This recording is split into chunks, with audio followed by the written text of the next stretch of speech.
ಎಲ್ಲರಿಗೂ ನಮಸ್ಕಾರ. ಸನಾತನವಾಣಿ ಯೂಟ್ಯೂಬ್ ಚಾನೆಲ್ಗೆ ಸ್ವಾಗತ.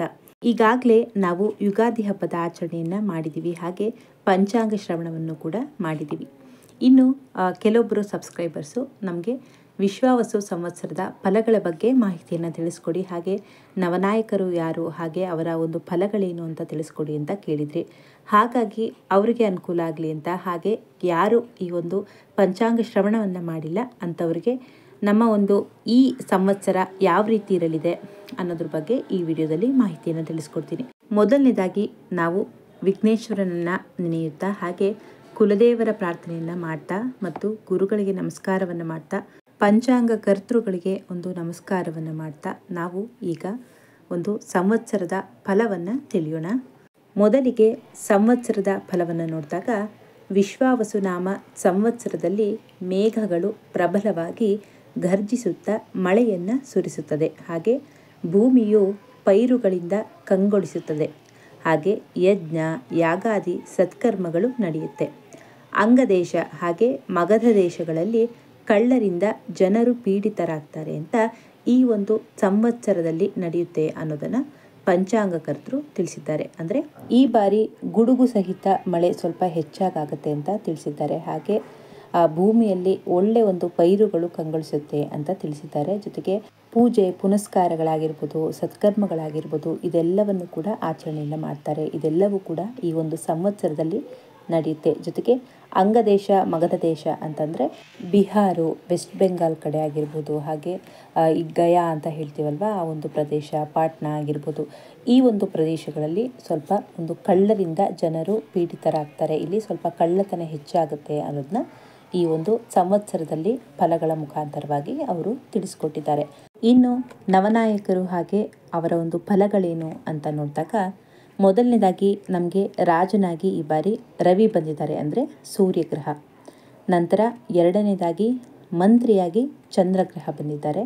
ಇನ್ನು ಸೇನಾಧಿಪತಿಯಾಗಿ ರವಿನೇ ಬಂದಿದ್ದಾರೆ. ಜೊತೆಗೆ ಸಸ್ಯಾಧಿಪರಾಗಿ ಗುರು ಬಂದಿದ್ದಾರೆ ಮತ್ತು ಧಾನ್ಯಾಧಿಪತಿಯಾಗಿ ಕುಜಗ್ರಹ ಅಂದರೆ ಮಂಗಳ ಬಂದಿದ್ದಾರೆ. ಪುನಃ ಆರ್ಘಾಧಿಪನಾಗಿ ರವಿಗ್ರಹನೇ ಬಂದಿದ್ದಾರೆ, ಅಂದರೆ ಸೂರ್ಯ. ನಂತರ ಏಳನೇದಾಗಿ ಮೇಘಾಧಿಪನಾಗಿ ರವಿಗ್ರಹನೇ ಬಂದಿದ್ದಾರೆ. ಜೊತೆಗೆ ರಸಾಧಿಪತಿಯಾಗಿ ಶನಿದೇವರು ಬಂದಿದ್ದಾರೆ.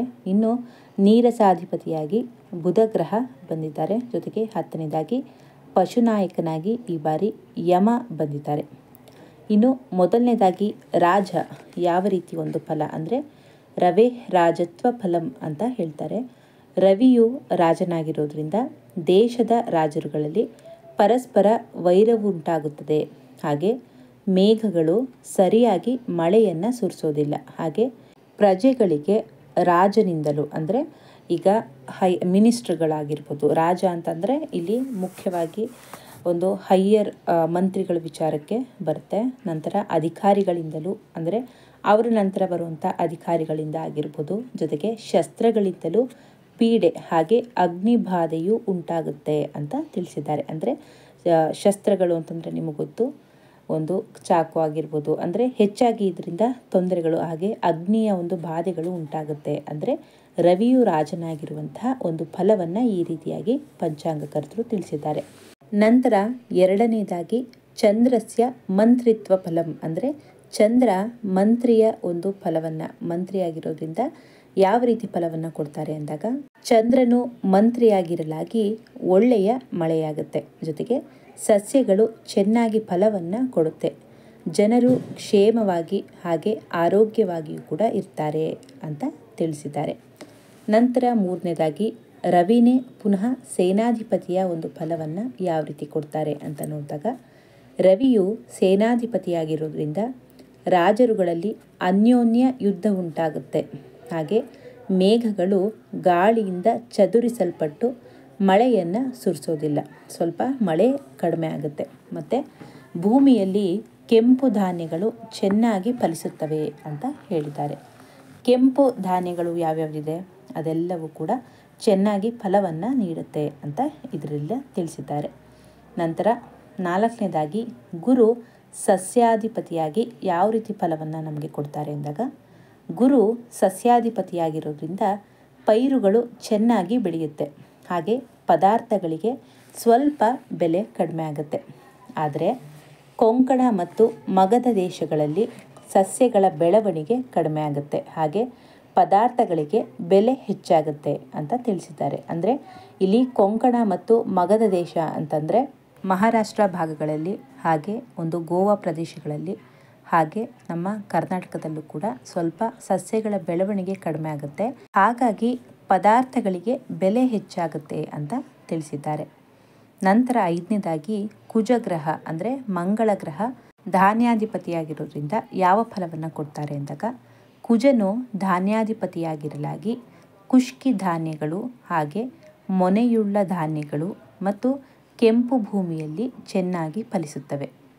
ಅಂದರೆ ಕೆಂಪು ಭೂಮಿ, ಕೆಂಪು ಅಂತಂದರೆ ಮಂಗಳನಿಗೆ ಕುಜನಿಗೆ ಕಾರಕ ಅಂತ ಹೇಳ್ತೀವಲ್ವ, ಹಾಗಾಗಿ ಕೆಂಪು ಭೂಮಿಯಲ್ಲಿ ಈ ತೊಗರಿ ಬೇಳೆ ಇವೆಲ್ಲ ದ್ವಿದಳ ಧಾನ್ಯಗಳು ಅಂತ ಹೇಳ್ತೀವಲ್ಲ, ತೊಗರಿ ಬೇಳೆ ಎಲ್ಲ ಚೆನ್ನಾಗಿ ಬರುತ್ತೆ ಅಂತ ತಿಳಿಸಿದ್ದಾರೆ. ಯಾಕಂದರೆ ಕುಜನಿಗೆ ಕಾರಕವಾಗಿರುವಂಥ ಧಾನ್ಯ ಅಂದ್ರೇ ಅದು ತೊಗರಿ ಬೇಳೆ, ಜೊತೆಗೆ ಕೆಂಪು ಗ್ರಹ ಅಂತ ಹೇಳ್ತೀವಿ. ಹಾಗಾಗಿ ಕೆಂಪು ಭೂಮಿಯಲ್ಲಿ ನಾವು ತೊಗರಿ ಬೇಳೆಯನ್ನು ಬೆಳೆದಾಗ ಅಲ್ಲಿ ಒಂದು ಫಲ ಚೆನ್ನಾಗಿ ಸಿಗುತ್ತೆ ಅದರಲ್ಲಿ ಅಂತ ತಿಳಿಸಿದ್ದಾರೆ. ನಂತರ 6ನೇದಾಗಿ ರವಿನೇ ಅರ್ಘಾಧಿಪತಿಯಾಗಿ ಒಂದು ಯಾವ ಫಲವನ್ನು ಕೊಡ್ತಾರೆ ಅಂದಾಗ, ಸೂರ್ಯನು ಅರ್ಘಾಧಿಪತಿಯಾಗಿರೋದ್ರಿಂದ ಮಳೆ ಕಡಿಮೆ ಆಗುತ್ತೆ, ಹಾಗೆ ಪದಾರ್ಥಗಳಿಗೆ ಬೆಲೆ ಹೆಚ್ಚುತ್ತೆ ಮತ್ತು ಪ್ರಜೆಗಳಿಗೆ ಹಸಿವಿನ ಬಾಧೆ ಉಂಟಾಗುತ್ತೆ, ಹಾಗೆ ರಾಜರಿಗೆ ಪರಸ್ಪರ ಕ್ರೋಧ ಉಂಟಾಗುತ್ತೆ ಅಂತ ತಿಳಿಸಿದ್ದಾರೆ. ಅಂದರೆ ರಾಜರು ಅಂತಂದರೆ ಇಲ್ಲಿ ನಾವು ಮಂತ್ರಿಗಳ ವಿಚಾರಕ್ಕೆ ತೆಗೆದುಕೊಳ್ಬೋದು, ಜೊತೆಗೆ ಪ್ರಜೆಗಳು ಅಂದರೆ ಈಗ ಒಂದು ಬೆಳೆ ಚೆನ್ನಾಗಿ ಬರಲಿಲ್ಲ ಅಂದಾಗ ಅಲ್ಲಿ ಪದಾರ್ಥಗಳಿಗೂ ಕೂಡ ಬೆಲೆ ಹೆಚ್ಚಾಗುತ್ತೆ, ಇದರಿಂದ ಜನರು ಕೂಡ ಸ್ವಲ್ಪ ಒಂದು ಬಾಧೆಗೆ ಒಳಗಾಗ್ತಾರೆ ಅನ್ನೋದನ್ನ ತಿಳಿಸಿದ್ದಾರೆ. ಹಾಗೆ 7ನೇದಾಗಿ ಮೇಘಾಧಿಪತ್ಯವನ್ನು ರವಿನೇ ವಹಿಸಿದ್ದಾರೆ, ಹಾಗಾಗಿ ರವಿಯು ಮೇಘಾಧಿಪತ್ಯವನ್ನು ವಹಿಸಿದ್ರಿಂದ ಯಾವ ಫಲವನ್ನು ಪಡಿಬೋದು ಅಂದರೆ, ಸೂರ್ಯನು ಮೇಘಾಧಿಪತಿಯಾಗಿರಲಾಗಿ ಪ್ರಜೆಗಳಿಗೆ ಭಯ ಹೆಚ್ಚುತ್ತೆ, ಹಾಗೆ ಬೆಳೆ ಕಡಿಮೆ ಆಗುತ್ತೆ, ಹಾಗೆ ಅಲ್ಪ ವೃಷ್ಟಿ ಇರುತ್ತೆ, ಹಾಗೆ ಕೆಂಪು ಧಾನ್ಯಗಳು ಚೆನ್ನಾಗಿ ಫಲವನ್ನು ಕೊಡುತ್ತೆ. ನಂತರ 8ನೇದಾಗಿ ಶನಿದೇವರು ರಸಾಧಿಪತ್ಯವನ್ನು ವಹಿಸಿದ್ದಾರೆ, ಹಾಗಾಗಿ ಅವರು ಯಾವ ರೀತಿ ಫಲವನ್ನು ಕೊಡ್ತಾರೆ ಅಂದಾಗ, ಶನಿಯು ರಸಾಧಿಪತಿಯಾಗಿರೋದ್ರಿಂದ ಬೆಳೆ ಕಡಿಮೆ ಆಗುತ್ತೆ, ಹಾಗೆ ರಸಪದಾರ್ಥಗಳು ಕ್ಷೀಣಿಸುತ್ತವೆ ಮತ್ತು ಜನರಿಗೆ ಅಭಿವೃದ್ಧಿ ಉಂಟಾಗುತ್ತೆ ಅಂತ ತಿಳಿಸಿದ್ದಾರೆ. ರಸಾಧಿಪತಿ ಶನಿದೇವರಾಗಿರೋದ್ರಿಂದ ಬೆಳೆ ಕಡಿಮೆ, ಹಾಗೆ ರಸ ಪದಾರ್ಥಗಳು ಕ್ಷೀಣಿಸುತ್ತವೆ ಅಂದರೆ ಕಡಿಮೆ ಆಗುತ್ತೆ, ಹಾಗೆ ಶನಿದೇವರು ಅಂದರೆ ಗೊತ್ತು ನಿಮಗೆ, ನಿಧಾನ ಅಂತ ಹೇಳಿ, ಹಾಗಾಗಿ ಕ್ಷೀಣಿಸುತ್ತವೆ ಅಂತ ಒಂದು ಫಲವನ್ನು ತಿಳಿಸಿದ್ದಾರೆ. ಆದರೆ ಜನರಿಗೆ ಅಭಿವೃದ್ಧಿ ಉಂಟಾಗುತ್ತೆ ಅಂತ ಕೂಡ ತಿಳಿಸಿದ್ದಾರೆ. ಹಾಗಾಗಿ ನಾವು ಎಲ್ಲ ಗ್ರಹಗಳ ವಿಚಾರಗಳನ್ನು ಕೂಡ ತೆಗೆದುಕೊಳ್ಬೇಕು. ಒಟ್ಟಾರೆಯಾಗಿ ಯಾವ ರೀತಿ ಫಲಗಳು ಸಿಗುತ್ತೆ ಅನ್ನೋದನ್ನ ಎಲ್ಲದರಿಂದ ನಾವು ಕೌಂಟ್ ಮಾಡ್ಕೊಳ್ಬೇಕಾಗುತ್ತೆ. ಬರೀ ಒಂದನ್ನೇ ನೋಡಿ, ಅಂದರೆ ರವಿ ಒಂದೇ ಇದೇ ಥರ ಫಲ ಕೊಡ್ತಿದ್ದಾರೆ ಅಂತ ತಗೊಳ್ಳೋಕ್ಕೆ ಹೋಗಬಾರ್ದು. ಉದಾಹರಣೆಗೆ ಅಲ್ಲಿ ಒಳ್ಳೆಯದು ಯಾವ ರೀತಿ ಹೇಳಿದ್ದಾರೆ, ಈಗ ಬೆಳೆ ವಿಚಾರಕ್ಕೆ ಬಂದರೆ ಕೆಂಪು ಭೂಮಿಯಲ್ಲಿ ಕೆಂಪು ಧಾನ್ಯಗಳನ್ನು ಬೆಳೆಯೋದ್ರಿಂದ ಒಂದೊಳ್ಳೆ ಫಲ ಕೊಡ್ತಾರೆ ಅಂತಂದಾಗ ನಮ್ಮ ರೈತರಾಗಿರ್ಬೋದು ಸ್ವಲ್ಪ ಈ ವಿಚಾರಗಳ ಬಗ್ಗೆ ಗಮನವನ್ನು ಕೊಡಬೇಕಾಗತ್ತೆ. ಈ ರೀತಿಯಾಗಿ ತಿಳ್ಕೊಳ್ಬೇಕು. ನಂತರ ಬುಧ ಗ್ರಹ ಅಂದರೆ 9ನೇದಾಗಿ ಬುಧನು ನೀರಸಾಧಿಪತಿಯಾಗಿ ಯಾವ ರೀತಿ ಫಲವನ್ನು ಕೊಡ್ತಾರೆ ಅಂತ ನೋಡಿದಾಗ, ಚಿನ್ನ, ಹಾಗೆ ಮುತ್ತು ಮತ್ತು ಶ್ರೀಗಂಧ, ಹಾಗೆ ಕರ್ಪೂರ, ಬೆಳ್ಳಿ ಇವೆಲ್ಲವೂ ಕೂಡ ಬೆಲೆ ಬಹಳ ಹೆಚ್ಚಾಗುತ್ತೆ, ದುರ್ಲಭವಾಗುತ್ತೆ ನಮಗೆ ಅಂತ ಅರ್ಥ. ಇದೆಲ್ಲವೂ ಕೂಡ ಗಂಧ ಆಗಿರ್ಬೋದು, ಕರ್ಪೂರದ ಬೆಲೆ ಆಗಿರ್ಬೋದು, ಚಿನ್ನದ ಬೆಲೆ ಆಗಿರ್ಬೋದು, ಇದೆಲ್ಲವೂ ಕೂಡ ಹೆಚ್ಚಾಗುತ್ತೆ ಈ ಒಂದು ಸಂವತ್ಸರದಲ್ಲಿ. ಇನ್ನು ಕಬ್ಬಿಣ, ಹಾಗೆ ಸೀಸ ಮತ್ತು ತಾಮ್ರ ಇದೆಲ್ಲವೂ ಕೂಡ ಸಮೃದ್ಧಿಯಾಗಿ ನಮಗೆ ಸಿಗುತ್ತೆ.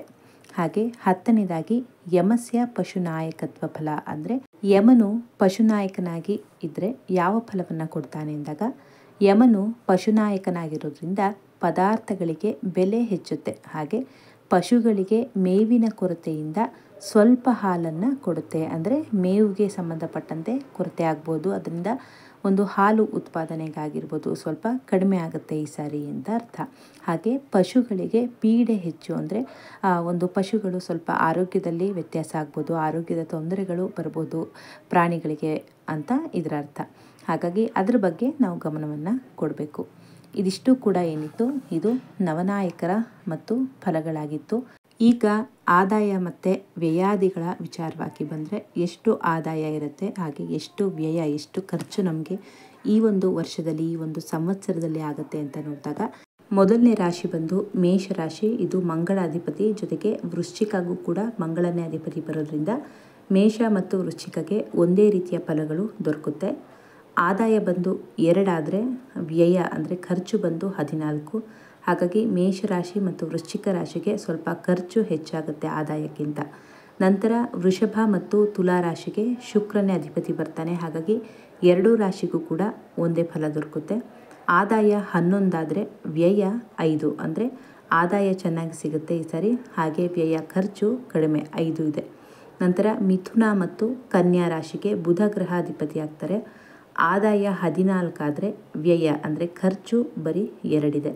ನಂತರ ಕರ್ಕ ರಾಶಿಗೆ ಚಂದ್ರ ಅಧಿಪತಿ ಆಗ್ತಾರೆ, ಹಾಗೆ ಆದಾಯ ಬಂದು 14 ಆದರೆ ವ್ಯಯ ಖರ್ಚು 8. ನಂತರ ಸಿಂಹ ರಾಶಿಗೆ ಸೂರ್ಯ ಅಧಿಪತಿ, ಹಾಗೆ ಆದಾಯ 11 ಆದರೆ ವ್ಯಯನೂ ಕೂಡ 11 ಇದೆ. ನಂತರ ಧನಸ್ಸು ಹಾಗೆ ಮೀನರಾಶಿಗೆ ಗುರು ಅಧಿಪತಿ ಆಗ್ತಾರೆ, ಹಾಗೆ ಆದಾಯ 5 ಆದರೆ ವ್ಯಯ 5, ಅಂದರೆ ಆದಾಯನೂ ಕೂಡ 5 ಬರುತ್ತೆ, ಖರ್ಚು ಕೂಡ ಅಷ್ಟೇ ಸಂಖ್ಯೆಯಲ್ಲಿ ಇದೆ. ನಂತರ ಮಕರ ಮತ್ತು ಕುಂಭ ರಾಶಿಗೆ ಶನಿ ಅಧಿಪತಿ ಬರ್ತಾರೆ.